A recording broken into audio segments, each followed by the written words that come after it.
Science is an incredibly broad subject, from the cutting-edge technology to the mysteries of the past. So today, here at Unexplained Mysteries, we will be taking a look at 3 recent discoveries from archaeology to technology.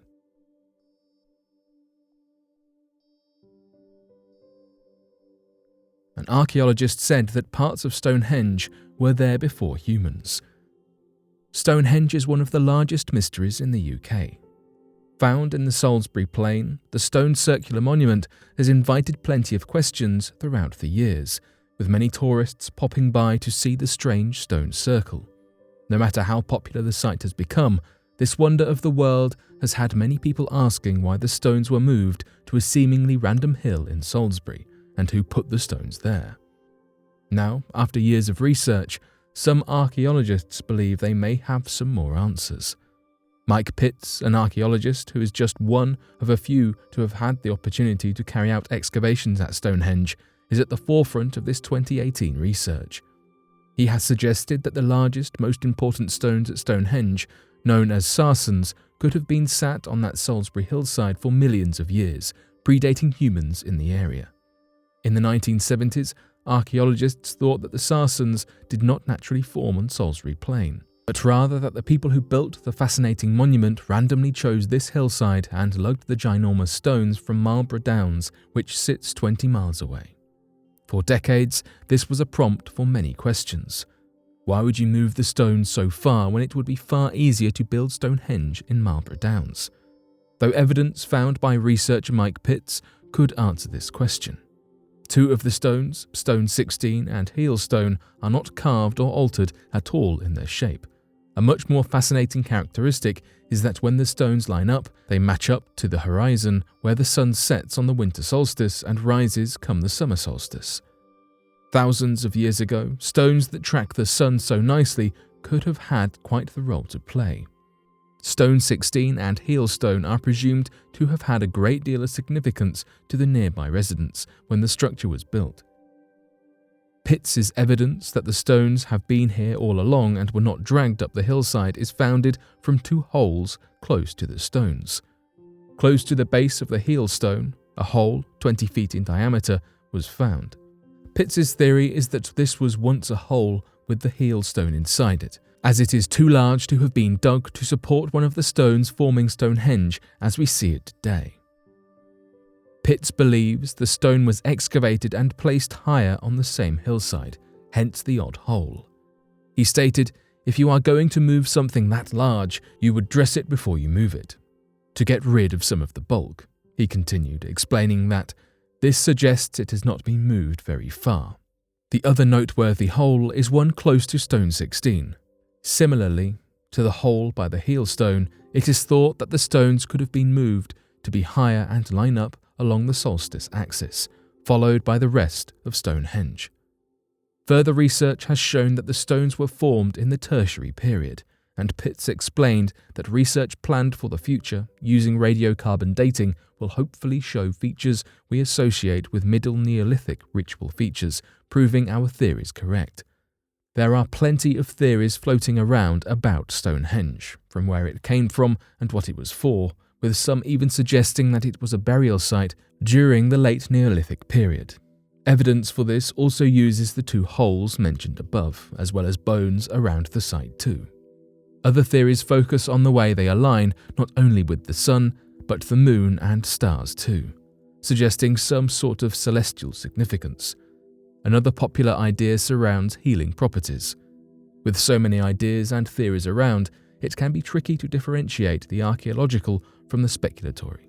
The age of Stonehenge and how it was built may continue to be a mystery, though it does feel as though we are continuously uncovering more and more.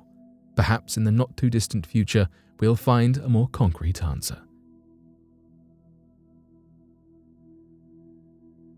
Tesla want to make humanoid robots.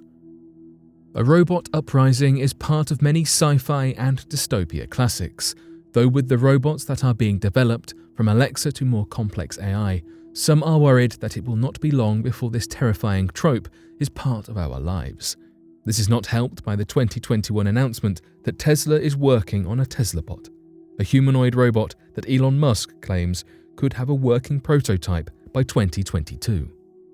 Musk has said that the Tesla bot will take care of chores and jobs that us humans just are not fans of. As he continued to describe the robot, he said the AI technology that goes into the Tesla bot will be the same used in the cars, though this humanoid will be decked out with an intricate camera setup to keep an eye on what is going on in the world. A frankly, quite unnerving design is going to be about 1.7 meters tall. Musk has said that the robot is intended to be friendly. While in the world of AI there may not be definite answers nor a great deal of certainty, the intended does not fill us with a great deal of reassurance. The purpose of the robots is to take off of our hands the jobs that we just do not want to do. These were described by Musk as those that are dangerous, repetitive, and boring. The idea is that any physical work will eventually become optional, thanks to the Tesla bot. A function that looks as though it could be featured is the ability for the robot to understand simple instructions, such as picking up groceries for you.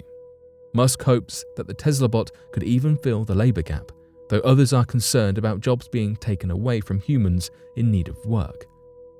Of course, the Tesla cars themselves have not come without criticism, with many questioning the capabilities of the self-driving features, following the National Highway Traffic Safety Administration claiming to have identified 11 crashes being the fault of the Tesla cars hitting emergency services vehicles that were parked in the road. One incident resulted in a fatality and in total 17 injuries.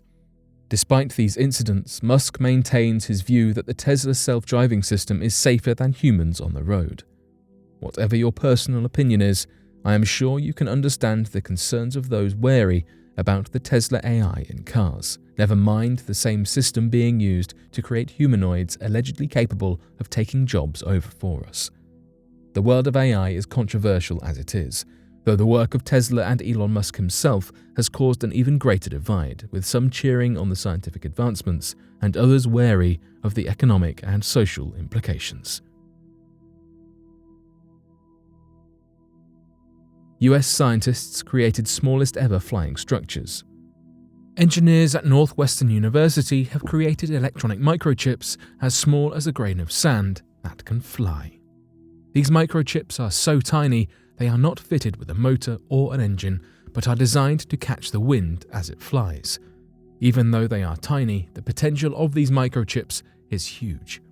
These sand-sized flyers are decked out with all sorts of tech, including sensors, antennas, data storage, and power sources.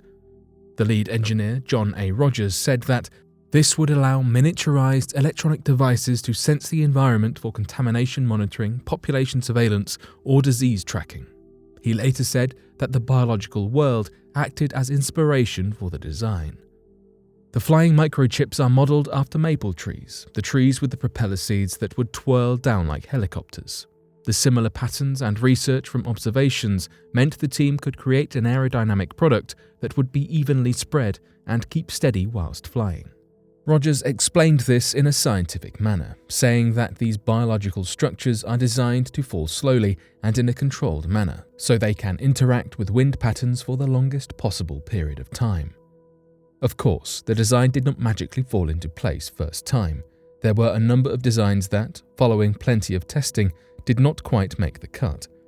One design featured 3 wings, some had different angles and shapes, though all had the goal for a controlled movement as it flies. Rogers believes the team has beaten nature in their goal, as their design allows for stable trajectories and slower terminal velocities than those seen in nature. The main concern about the project, as the environmental focus is so clear, was the electronic litter. Once the microchips have fallen, what happens to the waste? Rogers' team already develops transient electronics, meaning that once their job is done, these flying microchips will safely dissolve in water. This seems like a fantastic step forward. We are living in an age of constant scientific breakthroughs, from the miracles of the past to the research of the present and the scary concepts of the future.